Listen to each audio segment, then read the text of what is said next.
Hello, and welcome back to I'll Watch What They're Watching, where we are curious and adamant about cinema. I am one of your hosts. My name is Kyrie. And I'm Adam. And today we are going to be doing another Arts and Charts episode. We're talking about 1994's The Shawshank Redemption and 2023's Sing Sing. Yes, the prison episode.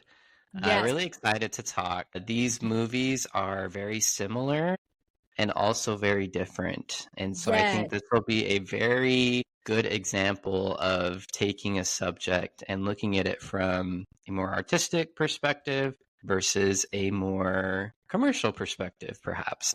What was your kind of experience with these two movies? Had you seen them before? Yeah, so I had seen Shawshank Redemption.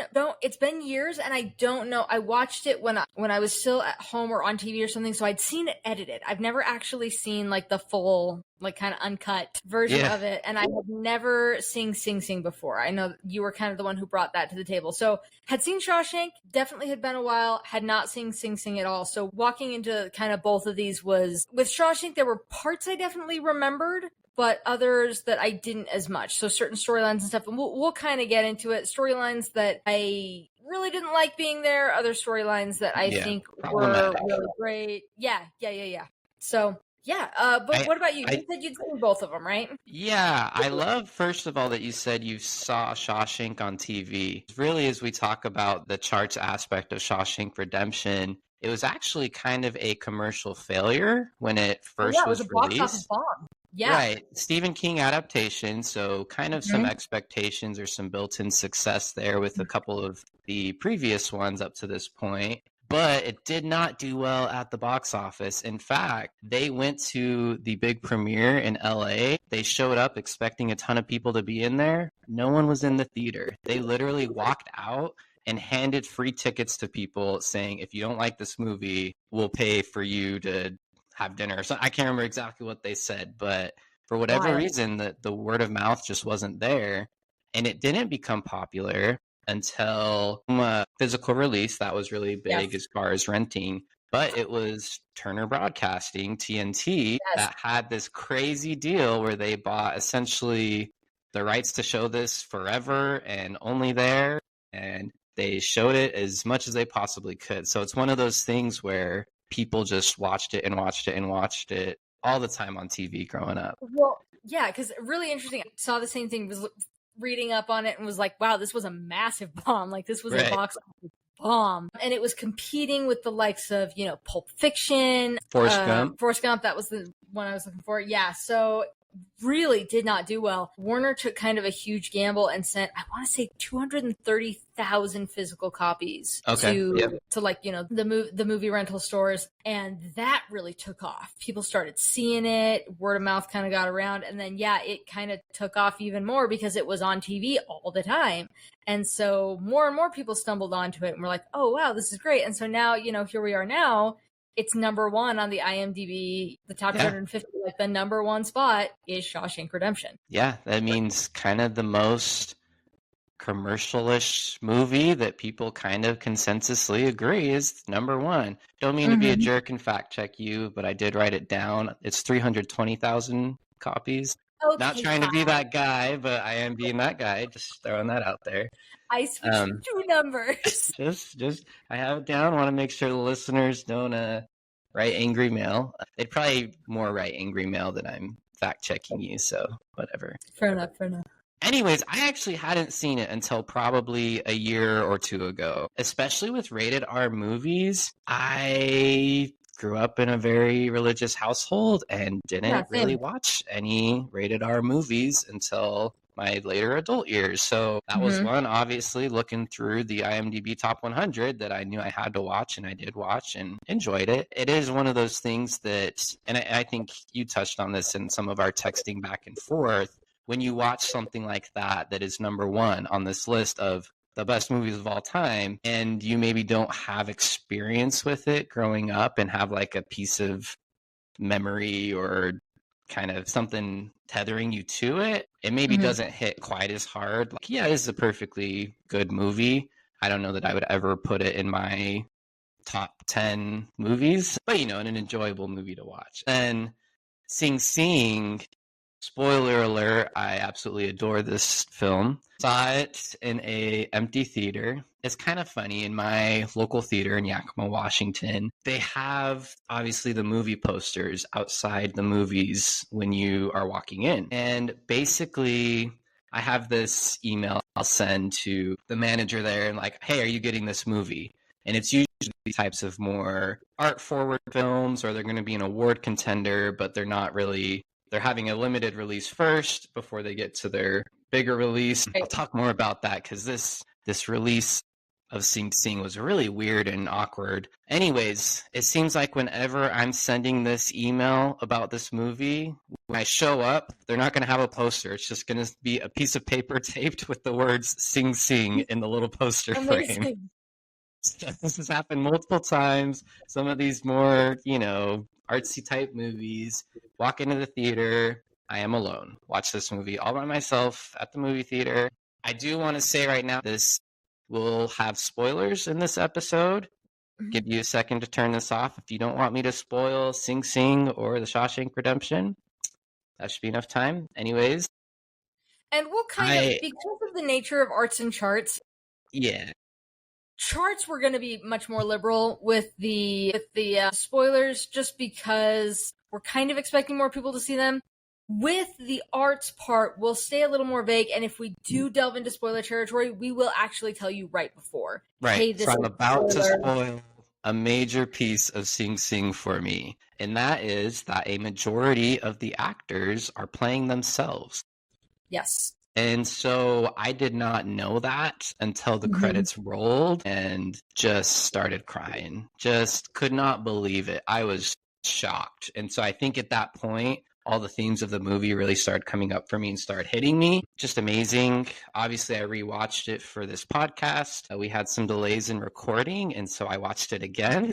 I really like this movie. I'm really excited about it. I'm glad I rewatched it. There's something I'll mention a little later that I caught this time. So good stuff happens. And yeah, that's my experience with these movies. So let's kind of dive right in. Shawshank Redemption, directed by Frank Darabont. He went on to direct a handful of others. He also directed The Green Mile, which is another Stephen King adaptation. It's starring Tim Robbins and Morgan Freeman as kind of the two leads. Like I said, based on a Stephen King novel. And then we have Sing Sing, came out, 30 years later, directed by Greg Quaidar, starring Coleman Domingo and Clarence Macklin. And it is, I don't consider this a spoiler, but it is based on a true story. I'll go ahead and recap Shawshank, and then you can recap Sing Sing. Yeah, perfect. So Shawshank Redemption, for those of you who haven't seen it, this man, Andy Dufresne, is convicted of double homicide. He ends up going to prison for life. He gets tossed into this legendary, massive prison, Shawshank. While there, he ends up doing a variety of things that give the inmates a lot of hope. He always talks about, hope, never giving up. You see kind of the lives in and outs of these inmates. There's one really poignant storyline where you see one of the inmates get out and how he struggles with adapting to real life post-prison. You end up finding out that Andy was innocent as he claimed, and there's some storylines there. And then, like I said, this is really spoiler territory. The big thing is Andy actually ends up escaping. He digs his way out after 28 years, I think.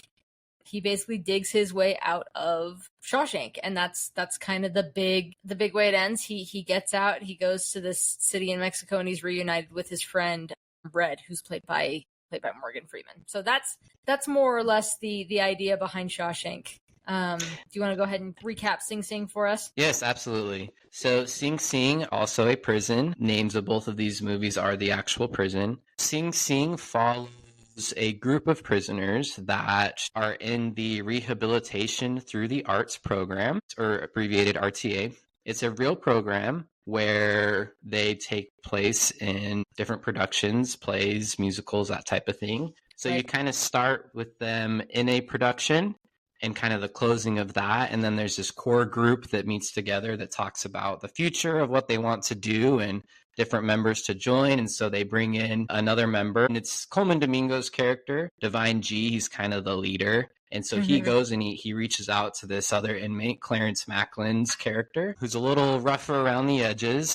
And so there's obviously some tension of whether they want to keep him in there or not. And so he comes in And it's just about this group coming together and really, I'd say, kind of discovering new parts about themselves, just kind of taking a step outside of the prison to literally become somebody else and to act and to get in touch with some of those feelings. There's one really poignant portion where there's the leader who's not a prison guard, but he's kind of in charge of keeping them on track, I guess. He kind of talks about how it's not very often that a group of men get to come together and share some of these really deep feelings with each other. So anyways, both of these stories are kind of anchored to parole hearings. And so you kind of have these different reactions of different characters getting in or getting out and some of the difficulties that they face of just being incarcerated. And again, it kind of follows the structure of they're developing a new play and they're learning different things and growing and that type of thing. And then also ends with Coleman Domingo's character actually getting out of prison. He did not dig his way out, but he, was granted parole. So he was able to leave. It does also end with a reunion hug though. So that's really nice. But yeah, it's a much more sort of close look at this particular program that the prison has of rehabilitation through the arts and kind of the process of you, the viewer, seeing someone actually start rehabilitating through that process. Yeah, because I will say Shawshank, and part of it is because it's based off of a book and not real life. Shawshank Redemption is definitely more sensationalized. Absolutely. With the idea of he digs his way out. Oh, that's over 28 years. That's amazing. Whereas Sing Sing is no, this is actually how the prison system works. So yeah, let's talk about stories. Some comparisons I saw, they both go in, they're both innocent, or Divine G is at least implied to be innocent. Yes. Both, I think, do a really good job of kind of showing some of the problems within the system. I would briefly like to talk about the differences in racial representation. Oh, sure. Because, again, I've never read the short story by Stephen King, but did enough research. Morgan Freeman's character, Red, in the book, is an Irish-American redhead, and that's why his name is Red. That is not what he looks like in Shawshank Redemption. Which I do appreciate that they make a direct joke on that. Someone says, why do they call you Red? He says, because I'm Irish. Yeah. So I do appreciate them kind of poking fun at that. But yeah, I just did find it was interesting. I didn't do enough research into this, so I'm not sure how accurate this is, but I did find it interesting that except pretty much for Morgan Freeman, all of the characters are white, which I found interesting. I don't know how accurate that is. Again, I didn't look at history. It is Maine, so I don't know what the population there is like, but America's always been a big melting pot, and I found it very interesting that in Sing Sing, many of the characters were people of color, and in Shawshank Redemption, there's really only Morgan Freeman, and had they kind of followed the short story to a T, Morgan Freeman wouldn't have been cast in that role either. Exactly. Yeah. I just thought it was an interesting, again, I don't feel, as a white person, I don't feel like I have a ton of, I'm not sure what to say about that, other than just, it was something I noticed, and I do think that it's something that bears noting. Yeah, no, absolutely. That's a important aspect, especially as you start talking, both of these movies deal heavily with institutionalization, and kind of and I deliberately did want to watch Sing Sing again for this podcast, and Shawshank it feels like a fairy tale in a lot of ways. And I think they even say, I wrote it down, they say, prison is no fairy tale world, which I thought was funny because it felt exactly like a fairy tale, kind of how this plays out and how you get that redemption at the end. But they both deal with that so much. And one of the beginning scenes in Sing Sing, after they have this beautiful performance where he's reciting Macbeth, and it's this really powerful soliloquy, and then it goes right back to them standing in line for prison, and one of the guards berating someone for speaking out or something. And so even, in Shawshank, in Shawshank, they're beating people within an inch of their life or past that versus, but I think you get the same general feeling of just this, they're not treated like real people, that they're treated like they're not human. And so that was one of the biggest themes that I grabbed onto in both of these. You have a quote in Sing Sing. Again, this whole movie, as Kiri put it in their Letterboxd reviews, is it does feel a little bit, award kind of focus. It's Oscar bait.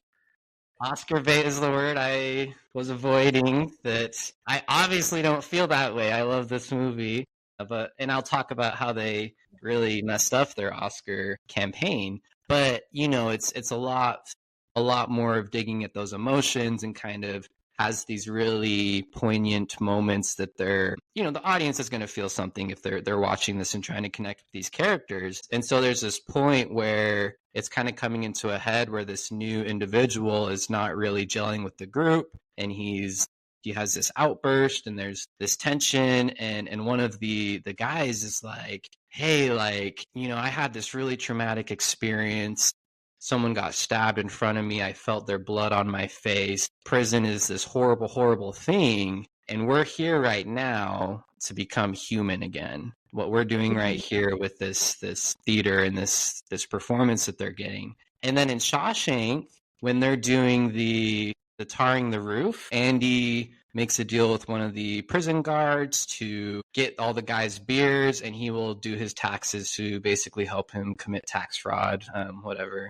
Just kidding. It's just, tax loopholes. The tax fraud comes later with the warden. With that guy, loopholes.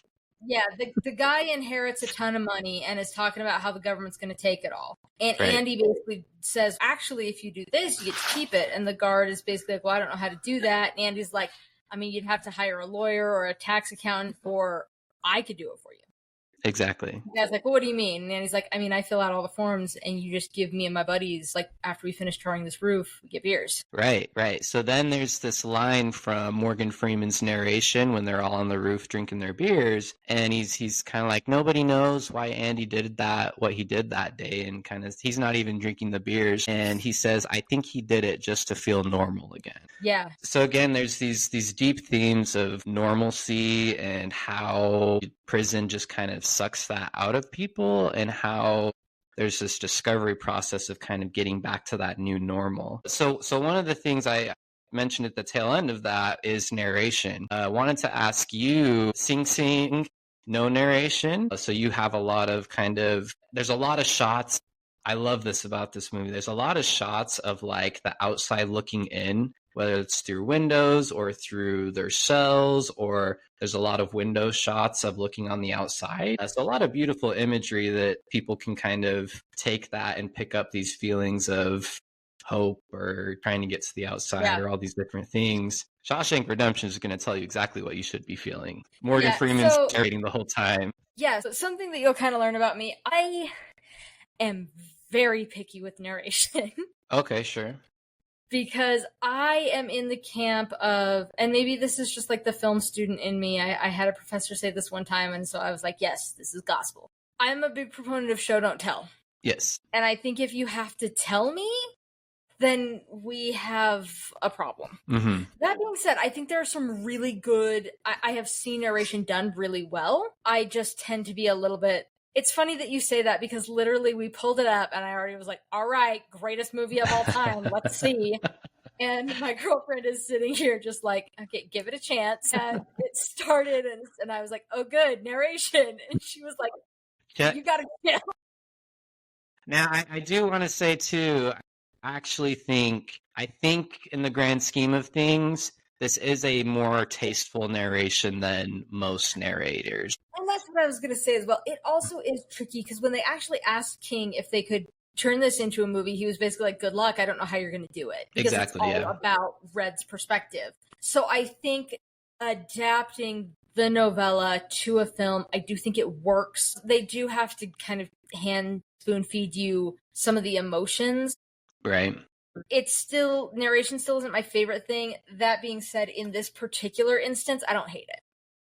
That's my take. No, I think that's a very valid take. But, just again, in this episode being an arts versus charts, I think that is almost, if you had to explain to somebody, why is this movie arts, why is this movie charts, I think that is one of the key things you can kind of point to of, well, in in a Sing Sing type movie, they're really trying to, again, show you with some different camera angles or different. I'll mention this right now. I know we'll talk a lot about different things. So this is the thing that when I watched it again, I noticed. There's this scene where Coleman Domingo's character, he has a bad parole hearing. He's not getting paroled. And his best friend, right next door, cellmate, dies of a brain aneurysm just randomly. And it's very shocking. And so he's just in a really bad place. And it's dress rehearsal night for this play that they've been working on. And he just crashes out. He just, really starts screaming at people. Very, very out of character for him. He's kind of, you see him be the leader and the one who, like, when things start to sort of escalate emotionally, he's like, hey, let me step in. Let me try to connect with these people. And he's the one kind of always sort of diffusing the situation. And that night he just explodes. Yeah, just full on crash out. It kind of reminds me, there's every once in a while you'll see these videos on Instagram or TikTok or whatever social media, and it's like whenever you see a list of top 5 acting performances or whatever, and it's just like men yelling, Daniel Day-Lewis and There Might Be Blood, everyone just going crazy. But anyways, in the context of this film and in this particular instance, it's a really powerful, really poignant. It's just kind of like everything you're feeling just kind of exploding to of like, man, we've been watching this and it's been really fun. Like, yes, we love this play and they're working together and it's this happy story, but they're in prison. And so it's kind of just this realization of like, they're in prison and this is really hard and they're actually working on redeeming themselves. But anyways, all this long story to say, when he's crashing out, the light on him is red. It's the perspective of a play, right? So you kind of have this background that's dark, and right on him, the spotlight is red. So if you go back and you watch this movie over again, the very first shot, when he's giving the Hamlet soliloquy, it's blue, the lighting, and he's all covered in blue. Interesting. And so when I watched it, I was like, oh my gosh, like, look at that. And so it's just kind of this really beautiful imagery of like when he's at his peak and he's really working through this and developing himself as a person through these plays. And he's kind of this, this neutral color that's kind of usually more calm or good. Yeah. Star Wars, right? Blue versus red. It's kind of this good color to be able to see that he is this good person. And then you flip it and it's during this huge crash out, it's all red. And so I just found that really beautiful this go around. Also, this is a stupid thing. Sorry, someone can correct me. I don't remember if it's Hamlet or Macbeth, because one of them is in the play they do, and they do the other one at the very first play. So I get confused. One of them's one's the other. Doesn't really matter. Yeah. Going back to Shawshank a little bit. Shawshank's obviously, like I said, very sensationalized. I don't think it's even close to the #1 film of all time that he talked to me. But I think the storyline with Brooks is by far the best part of the film. Yeah. And if we can just talk about that briefly. Absolutely. Because I think that is the part where it does kind of feel the most real. And it's that idea of, like, I loved what Morgan Freeman said, is he's like, in prison, he's an educated man. He's a respected man. Like, he's sort of this wise old man of the prison. In the real world, he's just an ex-con. And I find that just so fascinating. Like, we talk about, at least in Shawshank, it talks about rehabilitation. Like, do you feel you're rehabilitated? You can head out into the real world again. And it's like, well, you've programmed me to not be able to live in the real world, which I just think is such a fascinating take. Like, you see Brooks and he is unable to handle it because he does not know how to live in that world anymore. He doesn't know how to live, like, as an ex-con with arthritis. He doesn't know how to have a real job. He doesn't know, well, and even the living situation that they put him in, I'm like, man, that's not much better than the prison cells. No. It's a crappy bed with a crappy, it's dirty, and yeah, you just look at it and it's this idea of, prison. I feel like the idea, maybe this is, I don't know, naive of me to say, but for me, like, the idea of prison is like, well, they're not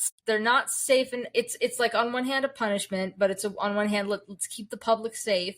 So let's put the dangerous people behind bars. But at the end of the day, like the prison system, again, maybe this is just my naivete, is hey, this is where people can go to like make amends and get the help and the, quote, rehabilitation they need so that they can go and be productive, useful members of society. And you see, I mean, with Morgan Freeman's final speech, which is, one of the iconic film speeches at this point, where he's basically just like, yeah, you throw that word around, like you throw rehabilitation around, like, what does it mean? And he tries to say, and he's, I know, you have your, you think you know what it means, and it's so you can have a job and you can write on your little clipboard, but he basically is just like, whatever you're going to do, just do it, Yeah. Okay, I've been in here. Yeah, I feel, and he talks about how he would change what he had done before and how he would have spoken to his younger self. But at the end of the day, he's just like, look, write whatever you're going to write on your form and stop wasting my damn time. I've seen that scene before. It's always been very powerful, but that particularly, just still thinking about Brooks, seeing that scene again, I was like, yeah, he's right. At that point, he's basically like, what is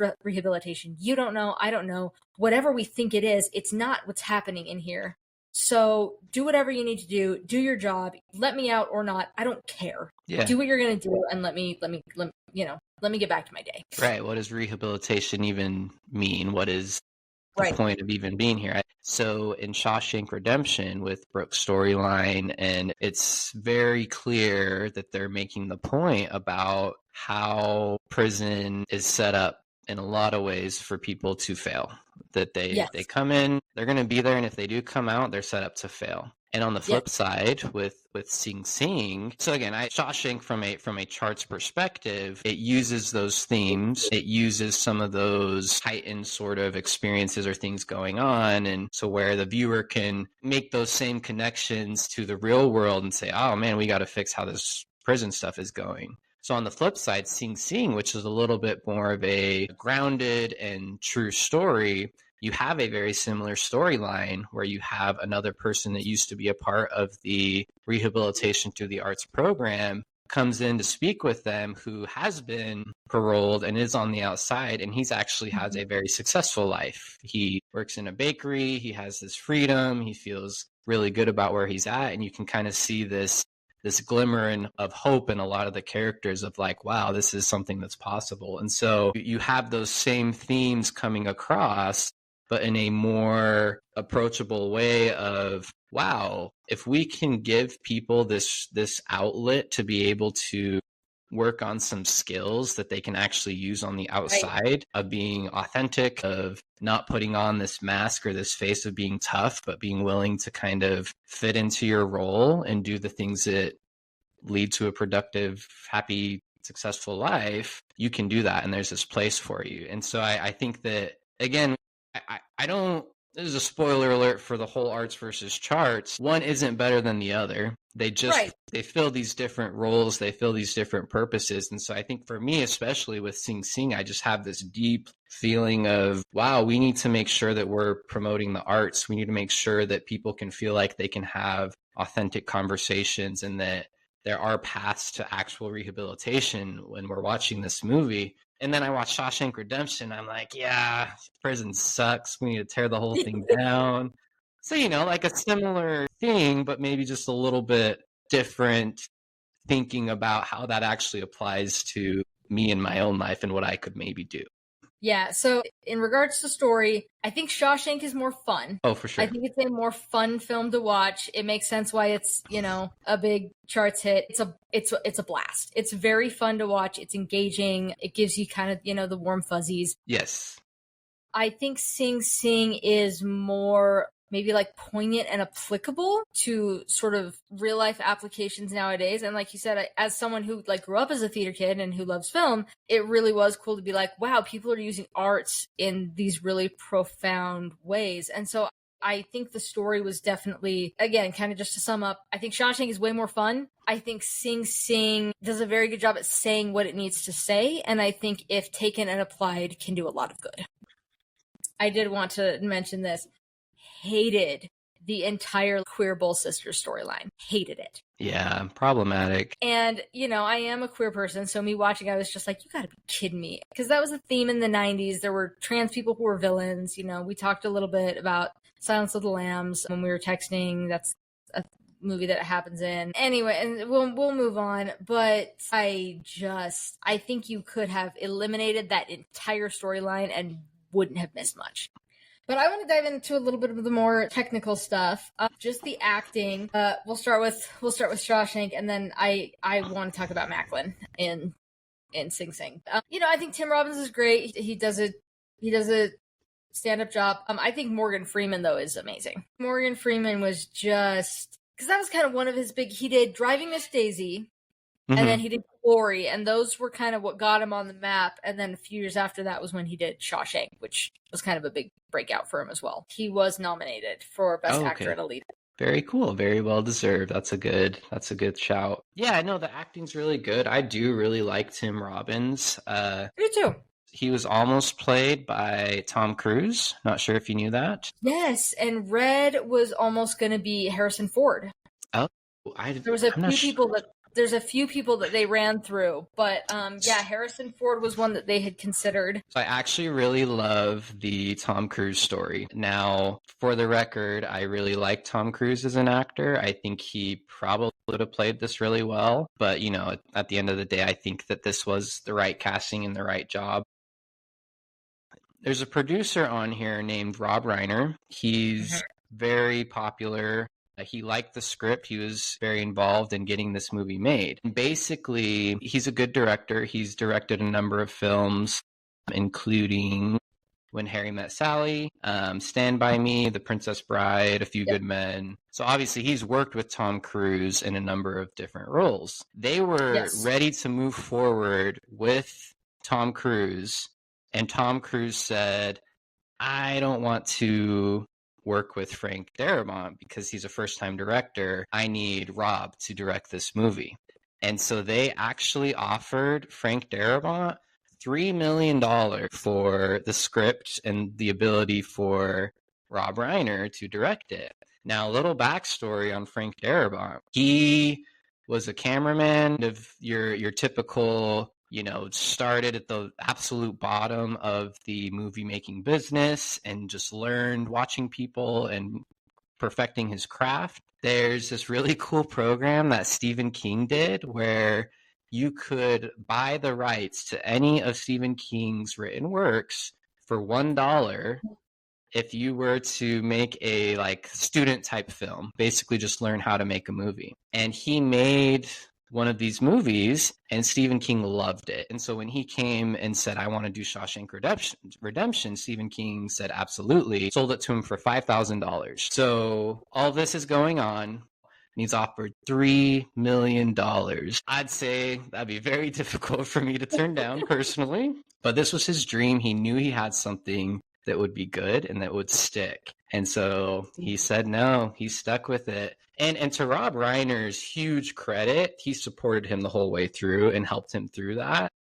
Yeah. It's really, really cool. And then kind of to tie the knot on the story, Stephen King apparently, after everything had settled with Shawshank Redemption, sent Frank Darabont the check for $5,000, never cashed. Yeah. So this kind of a cool ending of that. So anyways, I had to mention that with acting. Yes, Tom Cruise would have done a fantastic job, but it makes a very cool story and a very, very personal one as far as the writer-director being so passionate about this project and wanting it to be his vision is something that's commended. Yeah, and the other actor I did want to talk about was the warden, Bob Gunton, who played the warden. Because in the novella, he's not nearly as much of a character. Okay. Whereas, from what I read, in this, he is I think he's an incredibly compelling villain. The storyline where Tommy gets shot, that's not in the novella. He just gets shipped off to another prison. Oh, no kidding. And so just everything with Bob Gunton, I think, is... Because when you first meet him, you're like, okay, he's the warden, but he's not as bad as the guards. The guards are beating the heck out of people, beating people literally to death. The warden's there, he has faith in the Bible, whatever. As the movie goes on, I think he becomes a really, really dynamic villain. That's part of the sensationalism as well. With Sing Sing, there's not really a villain. It's almost more like, look at the villain is the system almost. Whereas in Shawshank, you kind of need someone to hate, and so they're able to do that with one of the guards and with the warden. But again, with Shawshank being kind of sensationalized, with it being a fun film, I think it works. But with Sing Sing, I thought the standout was Clarence Macklin. Absolutely. The whole award season, it seemed like everybody was kind of not only saying he should be nominated, but saying, oh, he's the clear front runner and he's going to win. He was not nominated at all. And it just feels, it's just so disappointing that they didn't get to showcase that type of a redemption story of he's playing himself. He's playing a guy in prison that joins the rehabilitation through arts program. And it is literally himself. He learned to act through this literal program that we're watching. Like, it's just incredible. Yeah, Coleman Domingo got a nomination. He did not win. Sing Sing got 3 nominations total. Shawshank got 7. Neither of them won a thing. Just nominated. But yeah, Coleman Domingo, I thought when I was just doing research after, because I do it for this podcast, but this is also just me. It drives my girlfriend crazy sometimes. We'll finish a film and I'm on my phone for the next 45 minutes just looking stuff up. And that was the thing I noticed is I was like, oh, good. It got an acting nomination. I looked, I was like, Coleman Domingo? Which is great. He deserved, in my opinion, my humble opinion. I just love Coleman Domingo's performance. He even says, I don't remember what movie he's talking about, but he essentially says, I do movies like this or the more commercial type movies so that I can do movies like Sing Sing. That's how like he's so passionate about this type of almost knowing that it's not going to be this huge success. And kind of to that point as well, all the cast and crew agreed to be paid the same amount of money for this movie. Yes. Yeah, I just love that so much. Yeah. I do have to take a minute to introduce my beef with A24 Studio. Okay. So for those that don't know, A24 has had this perception of kind of this like indie movie, kind of cutesy, artsy, moving a little bit more into the mainstream of things and having some of these sort of sleeper best picture winners or that type of thing. Everything Everywhere All at Once. And I would say they kind of first got on radar. They were doing horror films that were like smart horrors. Midsommar, Robert Eggers' The Witch. Right. The Lighthouse. Yeah, so they kind of had been doing these very elevated horror and yeah. So anyways, they start getting this award recognition, this award success. And so then they sort of, I don't know what it is. It seems like they caught this wind of like, we can be successful, so let's be successful. Mm-hmm. But the issue is they basically choose one movie each year and they say, this is going to be the movie that we put all of our effort into winning an award. So this last year would have been The Brutalist. The year before would have been Past Lives. The year before was Everything Everywhere at Once. But then the issue is there's these other movies that are great that get left behind a little bit. So last year it was The Iron Claw, which again, an amazing movie that probably should have gotten some nominations, Zac Efron at least. But then this movie was like impossible to see. It didn't make any sense at all. Basically, it had a release date in like June, and then all of a sudden it released. You could go see it. Some people on a limited basis, and then it was out of the theaters. You couldn't stream it. You couldn't do the weird like video rental thing. You just could not see this movie for months. It made no sense. And so when Oscar time comes around, nobody has seen this movie. And so the nominations weren't there. Even if they were, there was a nomination for Clarence Macklin, who knows what would have happened, because there just wasn't this buzz. There wasn't this, no one knew, because nobody could see this movie because A24, for whatever reason, did not make this movie accessible. So that's my beef with A24. Let the movie speak for itself. Like, this movie's so powerful and so beautiful and could have done so much at the award season and could have been a really special thing to highlight these people, again, doing rehabilitation through the arts, but that just missed it. It just feels like we really missed a moment because we couldn't have that in there. So that's a really disappointing thing. I wish that this movie would have been a bigger conversation, especially with the award season type buzz or thing. But I'll always promote it. I'll always push it forward. So hopefully it gets better. Yeah, and I mean, we'll have to see. I used to really be quite fond of A24. I am not 100% sure where I stand on them right now. They've come out with some movies that have been kind of hit or miss lately. I mean, I loved Everything Everywhere All at Once, but I don't know. They're more recent movies. Sometimes I just kind of roll my eyes and I'm like, okay, here's another weird A24 film. Great. Like The Legend of the Ochi, I was like, that was the one this year that I was like, yeah, I haven't ever seen anything like this before. Like, I don't know. I was just kind of like, it looks like Bong Joon-ho's Okja, just worse. Sure. I didn't see that movie. I thought it looked nice. I thought it looked fine. I just was like, I didn't see it, but so I don't know. I'm talking out of my ass here. Maybe I'll watch it and eat my words. But it was one of those that I was just kind of like, okay, great. Yeah, that whole thing is really interesting. Just the studio system in general, and A24 and Neon have kind of come up in recent years as your more small indie, but can be awards nominee or contenders, that type of thing. You do have to, I mentioned it to you early on in our friendship, you do have to watch The Studio on Apple TV with Seth Rogen. Yes. Yeah. He's the studio head of Continental Studios, which is a fictional, but it's supposed to be one of the main 5 Warner Brothers, Disney, that type of thing. It's amazing. It's so fun. They hit on so many things that us in the film circles are often talking about or critiquing. So it's really fun. Yeah. But anyways, I'm glad they got 3 nominations for Sing Sing, but just drives me nuts that you literally could not even watch this movie. It's like I don't know what deal they had. I don't know what, you couldn't even. It got a very limited release. Like, it was really hard to get your hands on it. But as I mentioned, you couldn't even do the like $20 buy it online to rent. Yeah. Like, I don't know why you just could not watch it. I was lucky I went, day one, I was there. Yeah. But it was there for maybe 2 or 3 weeks and then gone for months. Right. Just, I do not understand what they were thinking. And I left that movie when I first saw it, and I was like, oh, wow, that might be Best Picture. Like, it's just that type of movie. Oh, dang.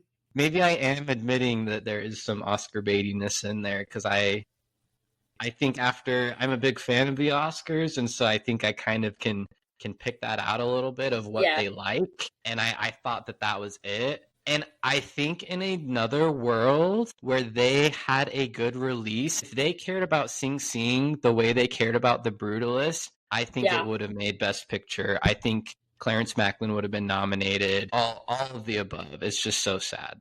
So flipping on Shawshank real quick. Yeah. The music was driving me crazy. It sounded so familiar. Do you know Thomas Newman? Thomas Newman. Do you know about the Newman family? Oh, yeah. Thomas Newman's done a ton of Pixar. He also I believe he did The Green Mile with Frank Darabont. But yeah, I mean, it's Thomas Newman. He's done a bunch of Bond films. He did Skyfall. So yeah, And for those that don't know the Newman family, they all basically do everything. Yes, cousin is Randy Newman. Yeah. But the one that I knew once I saw it, I was like, oh, was Finding Nemo. That's one of the ones that Thomas Newman did, and I was like, oh yes, those are the themes that I'm hearing in my head as I'm watching this movie is Finding Nemo. Yep. And then the composer of Sing Sing is Bryce Dessner. And did you notice, like, he's also done some things recently. He did Come On, Come On. He did Cyrano, but the ones that people might have heard up more, he did The Two Popes. And then he also helped out in the music department for a lot of others, but those were kind of the only ones. Like, he did some additional music for The Revenant, but kind of the big one I saw was The Two Popes as far as what he has done before Sing Sing. Oh, but very cool. So he's done a couple of things, but yeah, Thomas Newman has done everything. Yes, and if he didn't do it, then someone else in his family did. I do want to talk briefly about the cinematography. Yes. I completely had forgotten that Roger Deakins does the photography. He's the DP in Shawshank Redemption. And Roger Deakins, I want to say, I can't remember. It was one of the actors, maybe. There was someone who basically was like, I won't do this unless we get Deakins. Oh, really? So they got Roger Deakins for it. So I'm going to pull him up because he's done everything. He's won a bajillion Oscars. He did the cinematography for Blade Runner 2049, Skyfall, No Country for Old Men, 1917, Sicario, Unbroken, Prisoners, In Time, Rango, True Grit, The Company Men, Revolutionary Road, Doubt, The Assassination of Jesse James by the coward Robert Ford, Oh Brother, Where Art Thou, The Big Lebowski, Fargo, and then Shawshank, The Secret Garden, Barton Fink. Like, he's done so much. Roger Deakins is one of the great cinematographers kind of our time. He's been nominated for 16 Oscars and has won 2 of those. That's a pretty good track record. That is a very good track record. So it looks great. Everybody talks about it, but the tracking shot to first see Shawshank, everyone talks about it because it is so good. It's just such, and the bus is coming around the corner and you get that pan over and the bus and I mean, even the shots at the beginning where you see Tim Robbins' character, you see Andy drunk and you see him, fumble with the bullets and the bullets fall on the ground and you see his footstep outside. Like, again, it's just, for me, and like, arguably one of the most memorable shots in cinema when he escapes from prison and there's the lightning and his hands are extended up to the sky. It's the movie poster and beautiful. Yeah. So, I mean, Roger Deakins is great. Sing, kind of same thing. I love what you said about the outside looking in, and with Sing Sing in particular, it does a really good job making everything feel claustrophobic. Yes. I mean, when you're in that room with him, you got that tiny slit for the window. He's got books stacked everywhere. You're in this closet, basically,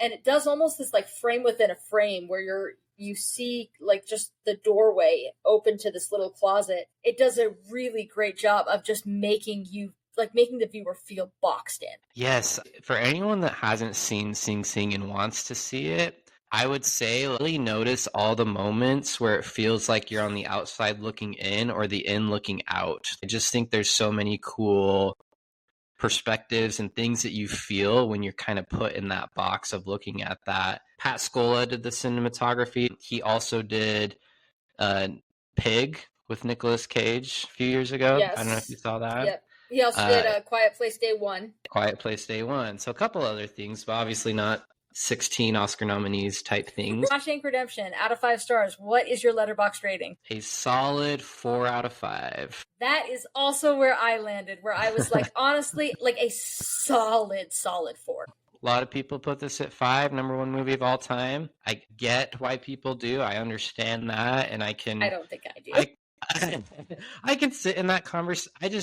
Again, back to arts versus charts. I think when you're trying to talk with everyone's wildly different tastes about everything ever as far as movies and film and all this stuff, I can get behind being like, Shawshank Redemption is a solid movie that I think everyone pretty much can get around and enjoy. And so that for that reason, I can say, sure, that makes sense. Yeah, I think everyone could pick it up and find something they really dig in it. And I'll say probably a lot of people listening to this right now think we're crazy by not saying this is the best movie ever, which is fine. Great opinions as well. But we're probably more in the minority than most, is what I'm saying. Yeah, very solid. But we liked it. It's a solid. Yes, solid 4. I think anyone could pick this up and have a real good time with it. I think it's too long.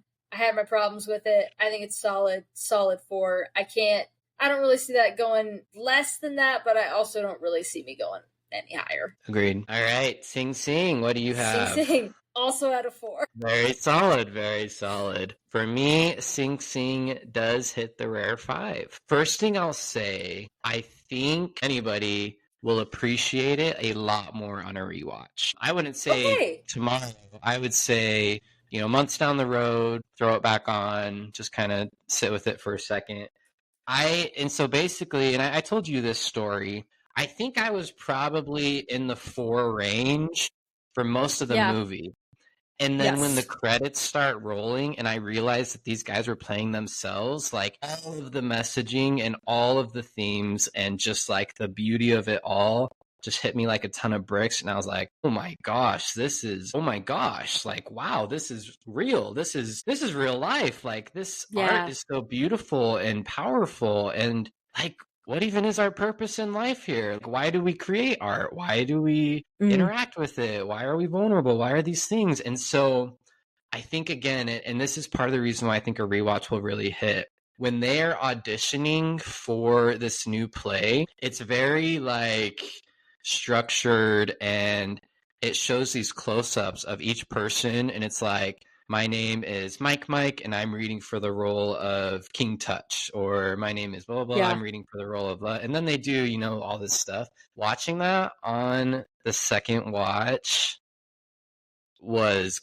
crazy. I started crying at that part. Like, knowing what I know about the movie and then watching that, it's so incredible. And I didn't pick that up the first time because it's just kind of, it's a good scene, it's a good sequence, but coming back on a rewatch, it's so powerful. So I'm not telling you to change your score, but I think I would revisit it again in the future. And that might change. I think I saw a lot.